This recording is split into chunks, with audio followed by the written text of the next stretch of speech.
Good morning, ladies and gentlemen. Welcome to VTVZ, the channel specifically made for Gen Z. I'm Trong, the host of the show, and joining us today are Miss Hoa and Dang.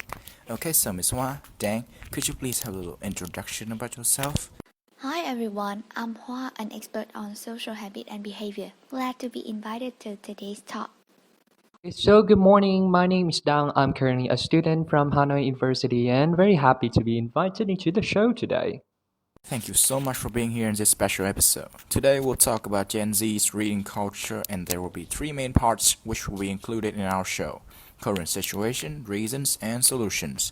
Luckily, we have an expert and a Gen Z here, hoping that they'll give us a deeper insight into the topic. First, I would like to give you two an outlook about the current situation of Gen Z's reading culture through surveys conducted by the show. Positively speaking, Gen Z is still getting information through reading. We can mention some typical reading platforms that Gen Z is using a lot, such as pages or groups of Facebook, Reddit, and so on. Also, they're more attracted to the content that contain personalization topics.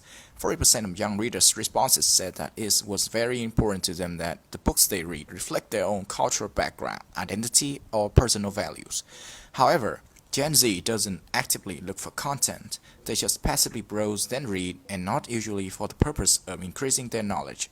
When they're asked about the purpose of reading, 67% of them say that they were only reading for entertaining and relaxation.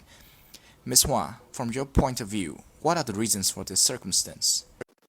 According to my research conducted in 2020 with the participation of more than 800 of students, there are three main reasons for this. First of all, because of the availability of super rich content platforms such as YouTube, Instagram. Gen Z is not much interested in reading in-depth documents such as research, but mostly prefers concise content, which are more eye-catching. This leads to the habit of receiving information instantly. Secondly, they don't have a good skill of filtering out authentic and useful reading sources among the overwhelming diversity of information updated every day. Up to 92% of youngsters have no intention of content filtering while reading. Besides, it's just that Gen Z are not ready. For example, in my survey, when there was a choice between spending 30 minutes on reading or sleeping, 89% said that they would absolutely choose sleeping. This is actually surprising to me.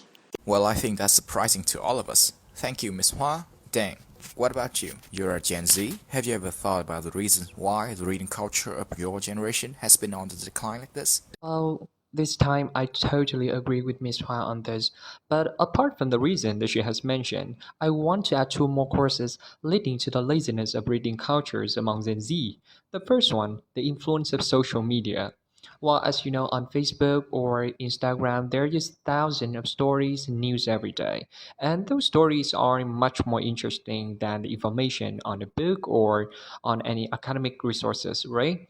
And the second one, I think there are just so many things that we as Gen Z have to do. We have to learn, we have to work, we have to take photos, and we have to post them on Facebook. We just don't have enough time, and some people in my generation even say it's no longer important to read books in today's world. I see your point. Thank you, Dang. Well, the decline in reading culture among Gen Z is a very worrisome situation. Dang, from your viewpoint, what will motivate you or Gen Z to have a good reading culture? First thing first, we want to have more online applications or tools that can encourage reading on the phone. I think a lot of people will start reading if there are more interesting tools for reading on a handy phone.